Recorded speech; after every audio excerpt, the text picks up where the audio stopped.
ঘরে চাল ডাল তেল লবণ কিছুই নেই। আমি আর খিদা সহ্য করতে পারতেছি না।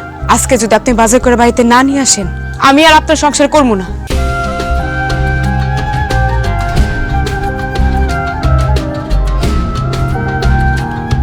আমার বাড়িতে বাজার সদাই করা লাগবে, বেতনের টাকাটা দিলে খুব ভালো হতো।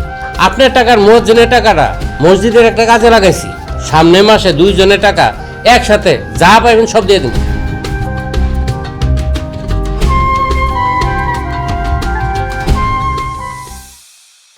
আমার বাপের বাড়িতে খাওয়ানোর কোনো অভাব নেই।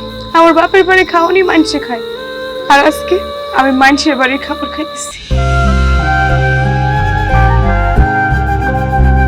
আপনি আমাগো মসজিদের ইমাম হইয়া যদি আমাগো লাগে জোগালের কাজ করেন, আমাগো মান সম্মান কিছু থাকবো? আমাগোটা খাইয়া আমাগোটা পইরা আমাগো বদনাম করতেছেন? লোভী জানি কোন হালকার, যান তো হেনতে যান।